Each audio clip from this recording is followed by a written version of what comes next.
a major whale has been buying massive amounts of Ethereum, contributing to the current price upsurge. This accumulation of Ethereum is showing off that the crypto is a favorite of whales as much as Bitcoin is. But many are projecting that the current upshoot may be a temporary one. This article provides an interesting insight into the activity of a major whale in the digital currency ecosystem and how their buying activity has contributed to the current price upsurge of Ethereum.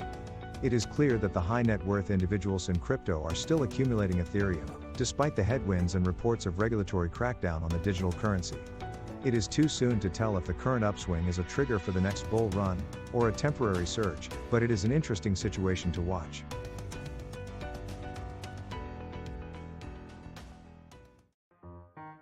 Bitcoin rose 11% in the past 24 hours to trade above $24,700, reversing all losses from over the weekend and setting a 3-week high. The movement came as a surprise to traders and resulted in over $100 million worth of Bitcoin shorts being liquidated on Monday. This data suggests the price action was spot-driven, likely due to US bank stocks dropping steeply on Monday.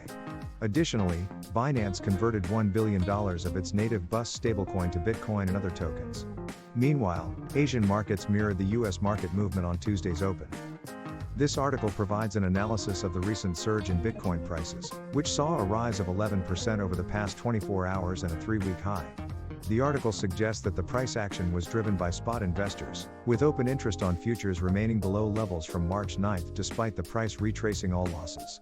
The article also points to the liquidation of $100 million worth of Bitcoin shorts, which spread mainly over crypto exchanges Binance, OKX, Huobi, and Bybit, as a likely contributor to the price rise.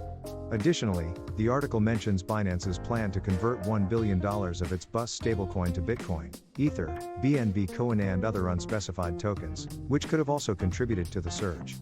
Finally, the article notes the decline of Asian stock markets, such as the Asia Dow, Japan's Nikkei 225, and Hong Kong's Hang Seng, as another factor in the surge.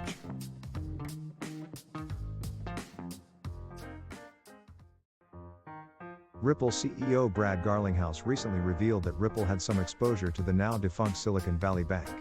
However, Ripple remains in a strong position. Garlinghouse highlighted the irony of the US government's unfair position on crypto. He also emphasized the need to modernize the banking system with disruptive technologies. Ripple's general counsel further lauded the efforts of US Representative Ro Khanna to protect depositors and prevent consolidation of banks. This article provides insight into the views of Ripple CEO Brad Garlinghouse and other blockchain entrepreneurs on the collapse of Silicon Valley Bank and the need for a disruptive technology to modernize the US banking system. Garlinghouse highlighted the need for Ripple's blockchain solutions for payments and pointed out the irony in the US government's unfair position on crypto. Ripple's general counsel Stuart Alderety also praised the efforts of US Representative Ro Khanna and urged for a postmortem of SVB's collapse. Overall, the article is an informative look into the thoughts of Ripple's CEO and other blockchain entrepreneurs on the current state of the US banking system.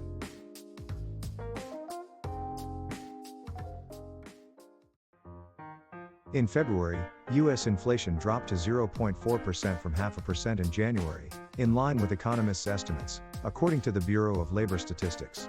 On a year-over-year basis, inflation slowed to 6.0%, while the core rate of inflation increased to 0.5%. Following the report, the Bitcoin price rose to a 9-month high of $25,484, with an 18% gain over the past 24 hours. This article explains the data behind the February inflation rate in the United States, which came in line with economists' estimates. The core rate of inflation saw a higher than expected increase. After the report, the Bitcoin price rose to a 9-month high, and extended the advance, soaring 18% over the past 24 hours. The article is updated with a chart and Bitcoin performance.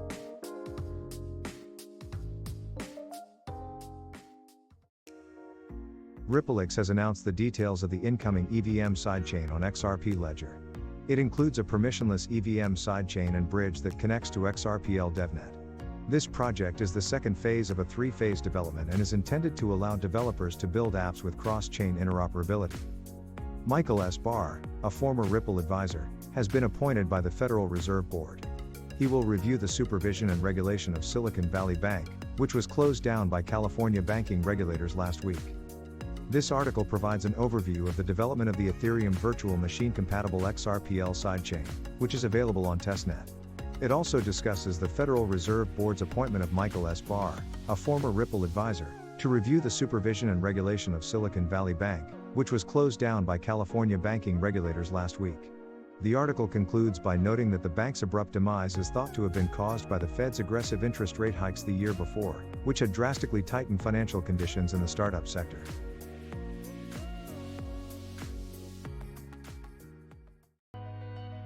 John Deaton has argued that if the US SEC wins its lawsuit against Ripple Labs Incorporated, the regulator will have the momentum.